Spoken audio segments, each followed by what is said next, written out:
Hi, it's Alaska Granny. When we're looking at stockpiling a prepper pantry and having a long-term storage stockpile of food, we normally begin with the longest lasting foods that would include foods like beans, rice, pasta, oatmeal, and these are dried foods, they're single ingredients. They can last nearly forever when they're stored airtight in a cool, dark, dry environment. But after we get these very basic, longest lasting foods, let's look at what we should consider our kitchen essentials, the essential foods that are actually a very huge part of our everyday meal planning. For most people, flour is a basic ingredient because we like to eat things like bread, pasta, tortillas, pancakes, biscuits, snack cakes, quick breads, muffins, dumplings, and even cookies. Think of all the foods you eat on a daily basis that have flour as a main ingredient. Now, if you're gluten-free, this doesn't apply to you. But for most of us, we enjoy having things like bread, tortillas, cookies, noodles, pastas, and all kinds of muffins and pancakes, things like that. Those are just foods that many of us eat on a regular basis. And so having some flour is very important. Now you can buy flour and store it away in an airtight container, or you can do something like I did. I also ordered some from the LDS Church. It comes already sealed in a number 10 can, and it can last for decades. The foods that they sell on the LDS or the Mormon Church website, they're the very basic foods that can sustain us for not a lot of money. And so when you go on their website, when you're looking at the prices, remember that you're ordering a box with 6 cans of that food item. It's not just one can that you might get from, say, Goshen Farms. So keep the price in mind that it's for 6 number 10 cans of long-lasting food. The next everyday kitchen essential is sugar. There are so many things that we use sugar. You can buy white sugar and store it yourself. You can also buy it in some number 10 cans that are already sealed to last. One thing to note, if you are storing sugar yourself, never add an oxygen absorber because you'll turn it right into a brick and then you're not going to be able to use it. Your sugar needs to stay dry and it needs to stay, again, in a cool, dark, dry environment. So store your sugar airtight. You can do something as simple as pour it into a jar, pour it into a Mylar bag, into a bucket. But remember, no oxygen absorbers with your sugar. When you're thinking about sugar, you can also have brown sugar on hand. Brown sugar is something that's simple to make yourself from white sugar and molasses. I made a video about it, and I'll put a link to that video in case you want to make your own brown sugar. Another option is to buy it already sealed in a number 10 can, like I bought this from Goshen Farms. The problem with storing brown sugar is the opposite of white sugar. You want to keep it from drying out. Air is, again, the enemy, but we want to keep it moist, and so you need to keep your brown sugar in an airtight container. You can soften brown sugar if it gets too hard. I have a little disc that's a ceramic disc that I moisten and put into the sugar, put the lid on and leave it overnight and it gets softened again. Or you could add something like a slice of bread and let it sit overnight, or even an apple slice. There's different ways to soften brown sugar, so just because it gets hard doesn't mean it isn't any good anymore. So don't throw it out simply because it got hard. We can still rescue our brown sugar if it has a problem. The next kitchen essential is powdered milk. Now, if you want the longest lasting powdered milk, you need to get the non-fat dry milk. And I'm not a fan of that. My family doesn't enjoy it, and so I use the Nido Fortificata, which is a powdered whole milk. It's very tasty. I use it on a regular basis in cooking and meal preparation, but it doesn't last as long as non-fat dry milk because it has the whole milk fat in it. But you can have this for a few years. You can use it integrate it into your meal planning, and I think have a very successful outcome with using the Nido Fortificata.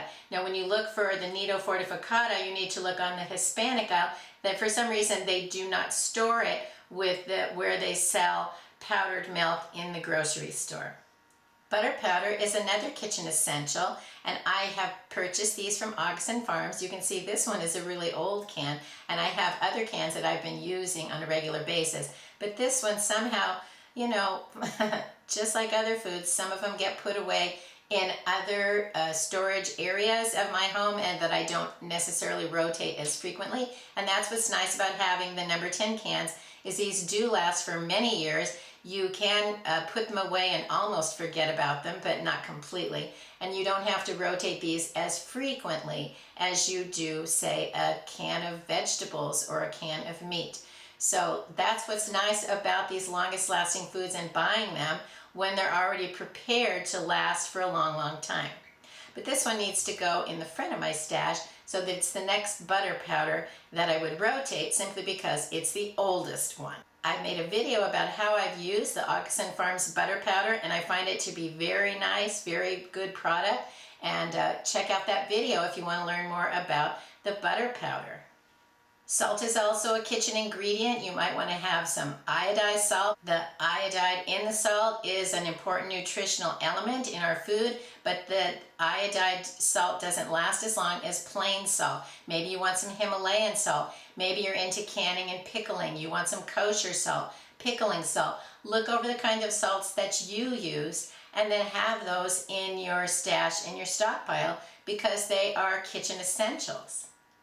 Another kitchen essential would be powdered eggs. I have purchased these from Goshen Farms. They're very high quality, and you can buy them as whole eggs or scrambled eggs. If you want them for scrambled eggs for cooking, that's great. But if you want them for something like baking, make sure that you have the whole eggs, so that you don't have some of the other ingredients that are added into scrambled eggs that maybe you don't want to have those flavors or ingredients into whatever else it is that you're making with your recipe. So that's my advice on using the powdered eggs.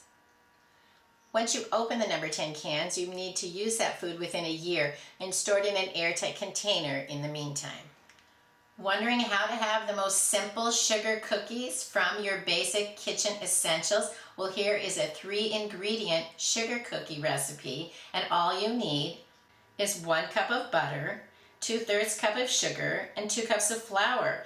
Mix those 3 ingredients together, roll it into balls, flatten it, bake it at 325 degrees for 14 to 16 minutes, and you have a 3-ingredient sugar cookie that came right out of your essentials. So even if you think that hard times are coming and that we have to make sure we have the very basics and there's no spoiling ourselves, you can still spoil yourselves with a simple recipe for something like sugar cookies. Prepping doesn't have to be expensive, it doesn't have to be complicated, and you don't have to think of it as drudgery and dreary and I don't want to have to bake my own bread and all of these things.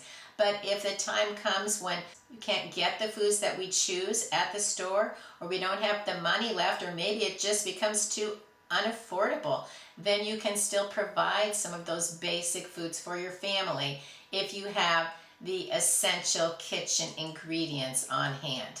If you buy some of these foods in the longest lasting format or put them away in an airtight container, you don't have to start baking and using them immediately, but you'll have them in the future if times and things change and you need to provide those foods. That's why I'm a prepper. I want to be able to provide the things that I need and my family needs, and to keep our life running as smoothly as possible. And that's why I have my channel, is I hope those things for you as well.